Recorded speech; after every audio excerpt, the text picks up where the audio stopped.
apa jangan hamil mulu ini kita lihat.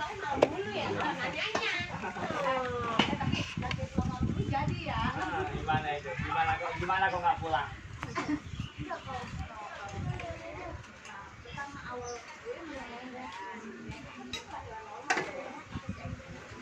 Nah, pada kali ini kita akan coba untuk melihat dan mengambil bunga kantil yang kebetulan bunga kantil itu saya tanam sendiri di depan rumah saya. Nah, inilah dia bunga kantil. Memetiknya adalah pada hari Jumat siang.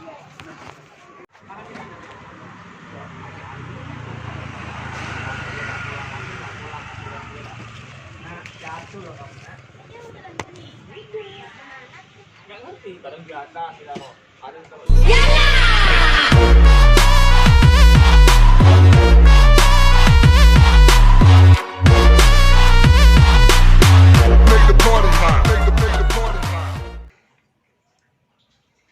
Assalamualaikum warahmatullahi wabarakatuh. Alhamdulillah, terima kasih saya ucapkan atas dukungan dan perhatian daripada saudara-saudara semua, kawan-kawan semua, bahwa channel YouTube saya sekarang sudah mencapai 1000 subscriber dan semoga bisa lebih dari itu. Dan sebagai tanda terima kasih akan saya sampaikan satu konten yang saya buat di sini, yaitu tentang pengasihan dari bunga kantil. Apa saja yang bisa diperbuat untuk bunga kantil tersebut? Pada intinya bunga kantil ini adalah tanaman yang dipercaya baik secara medis maupun secara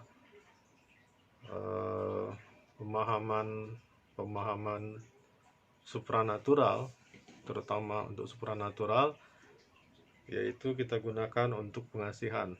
Untuk ekstrimnya disebut susuk kantil.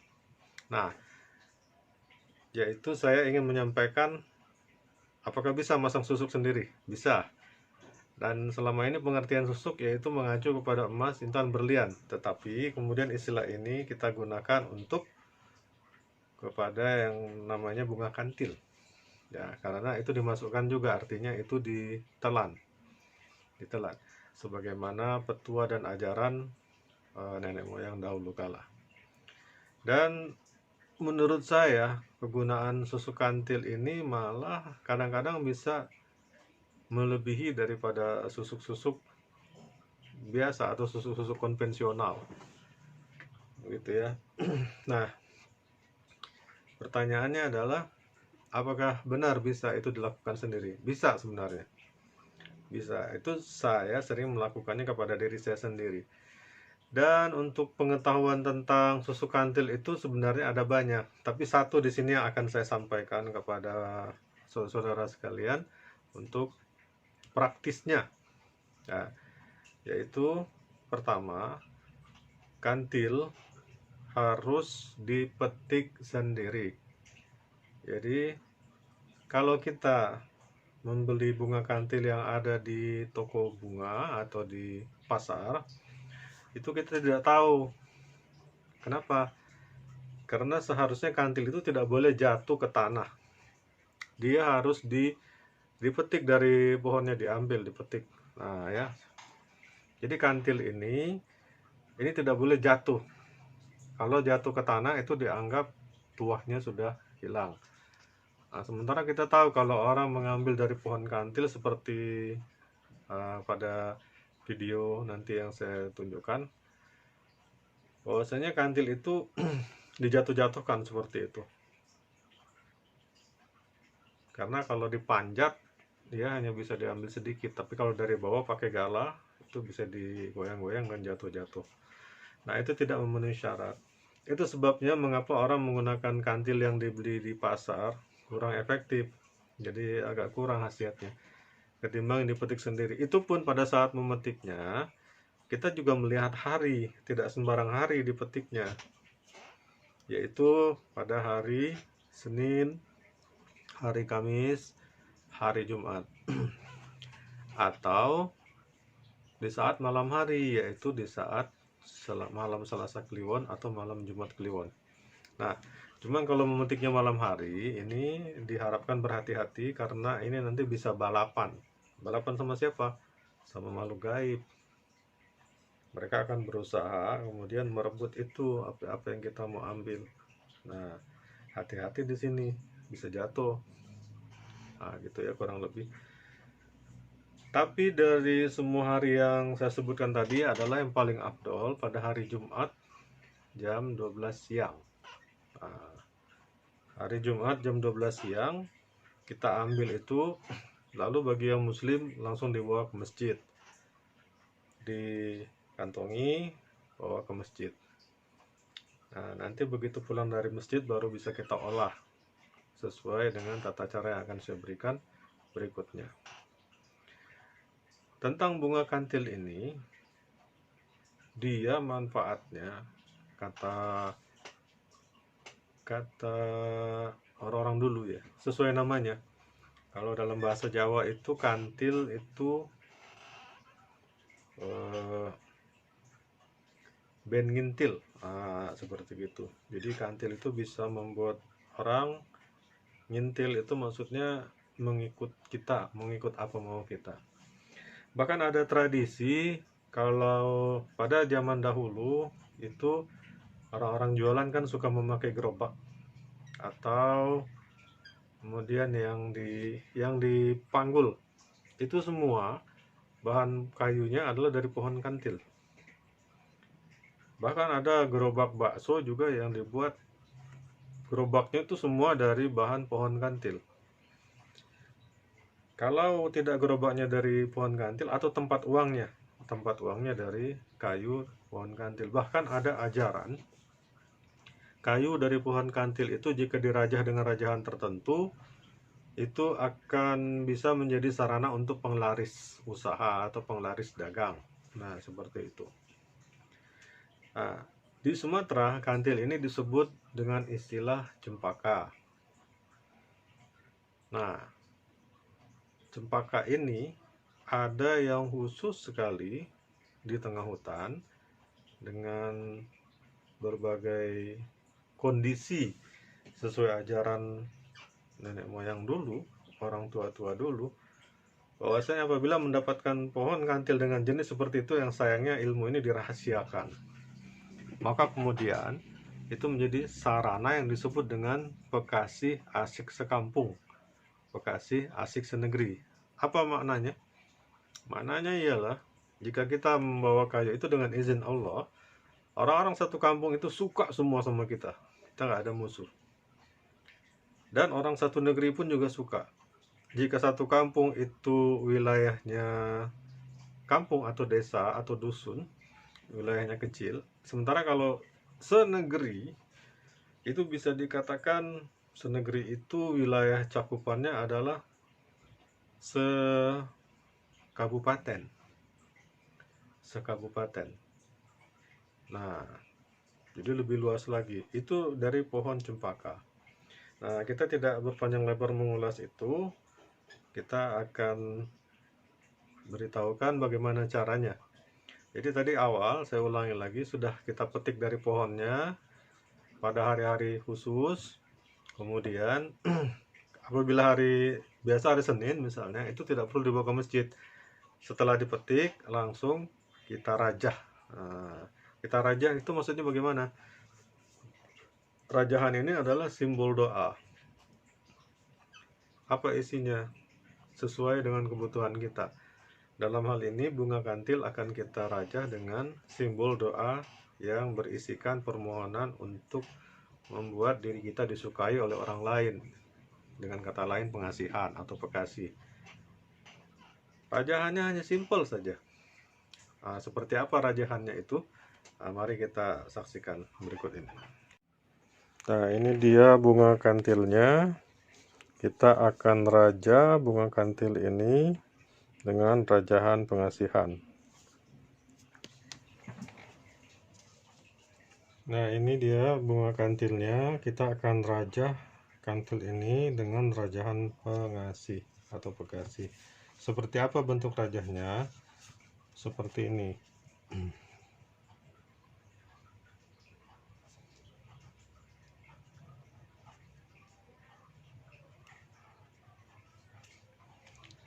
Ini lam waw, alif lam waw, lam mim ha alif lam.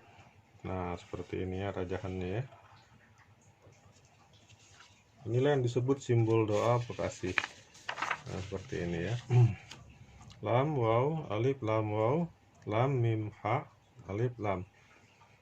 Kalau yang tidak bisa tulisan Arab, silahkan ditiru saja seperti ini.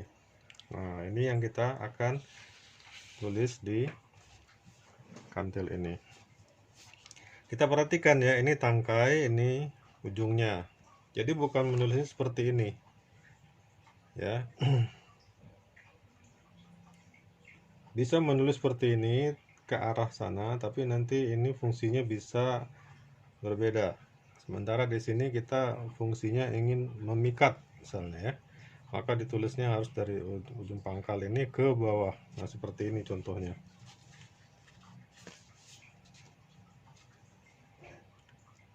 Lam waw, alif lam waw,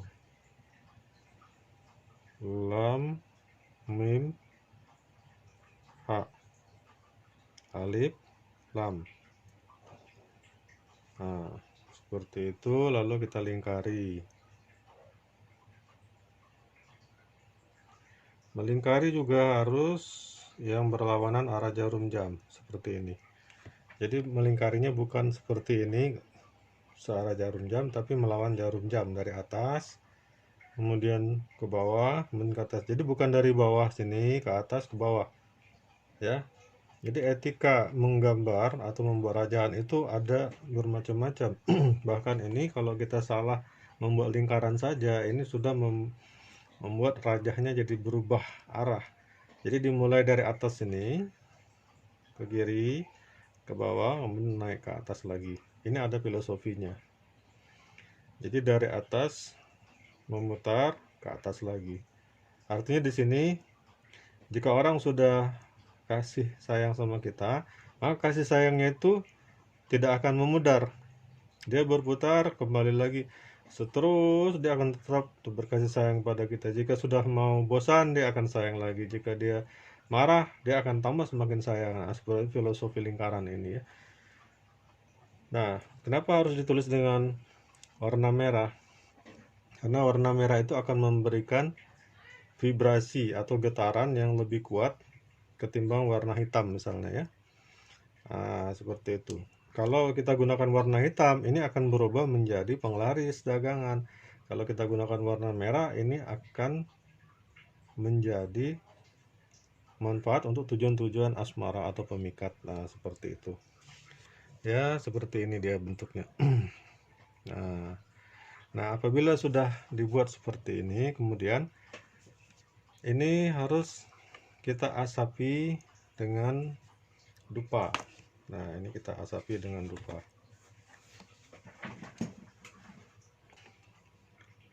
Yang pertama kita bacakan adalah kalimatnya inna fatana laka fatham mubina. Inna fatana laka fatham mubina. Inna fatana laka fatham mubina. Yang kedua, nasrun minallahi wa fathun qarib wa basyiril mu'minin. Nasrun minallahi wa fathun qarib wa basyiril mu'minin. Nasrun minallahi wa fathun qarib wa basyiril mu'minin. Yang ketiga, astagfirullah, astagfirullah, astagfirullah. Yang keempat,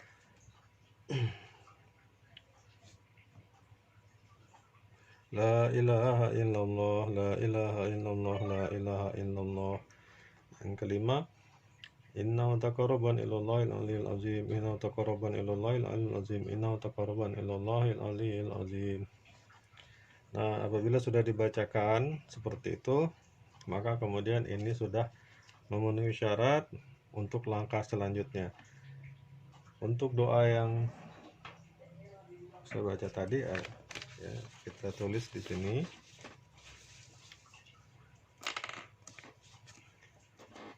Jadi yang pertama itu kita bacakan inna fatahna laka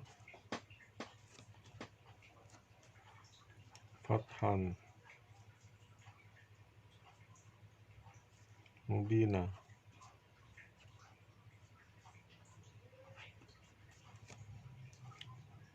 Kemudian yang kedua, nasrun minallahi wa fathun qarib.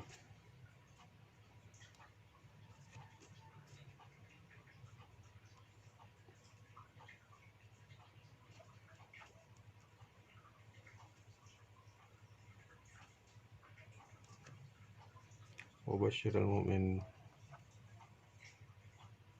mubashshiril mu'minin.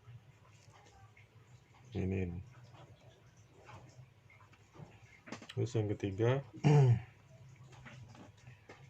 astagfirullah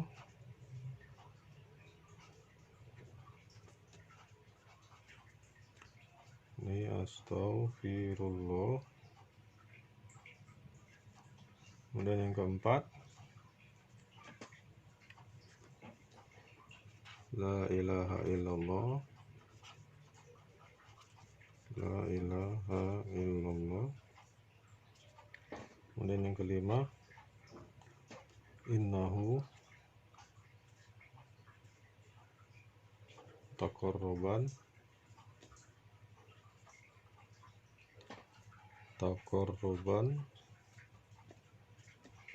minallahi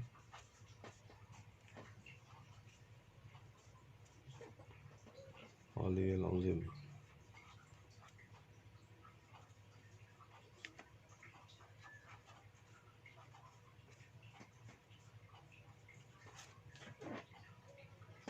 Nah ini fathan ala kafathah mubina ini 3 kali. Nasrun minal fathun qarib ini 3 kali. Nasrun minal fathun wabasyiril mu'minin, wabasyiril mu'minin 3 kali. Kemudian astagfirullah ini juga 3 kali. La ilaha illallah 3 kali. Innahu taqarruban ilal azim 3 kali. Nah, sebelum ini semua, di awal tadi maaf saya lupa menyampaikan. Jadi sebelum kita mau meraja, itu ada satu doa dulu yang kita baca di sini, yaitu doanya seperti ini. Qul hiya ilayya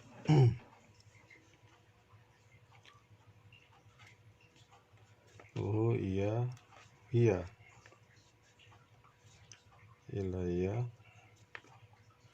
qul hiya ilayya annahus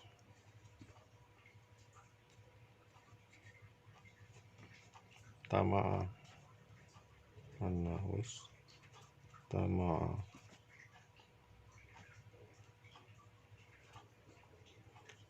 minal jinni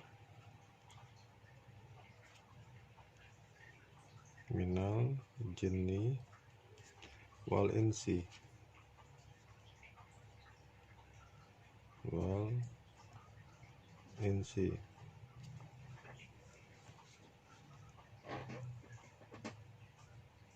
qul uhiya ilayya annahu istama'a nafarun minal jinni wal insi wa bihaqqi kaf ha ya ain shad, kaf ha ya ain shad, kaf ha ya ain shad, wa bihaqqi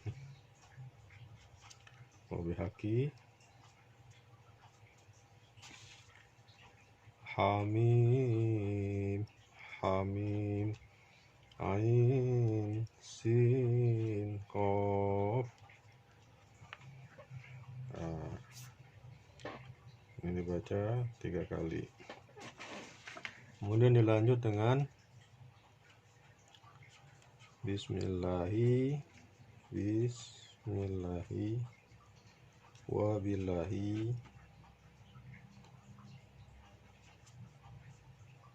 bismillahi wabillahi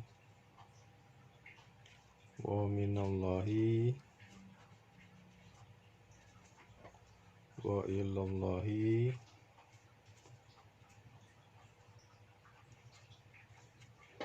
bismillahi wa billahi minallahi wa ilallahi wa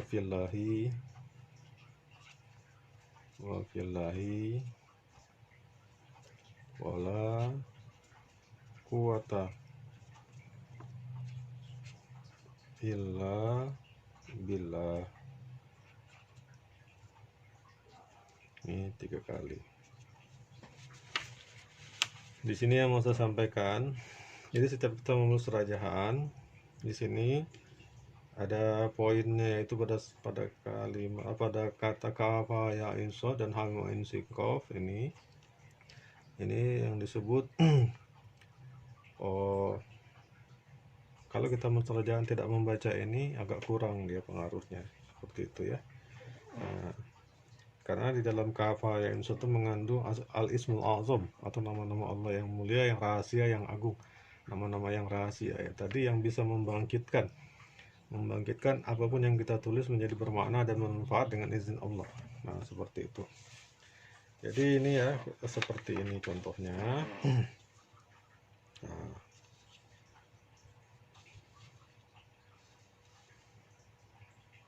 ya ini mudah-mudahan kelihatan ya.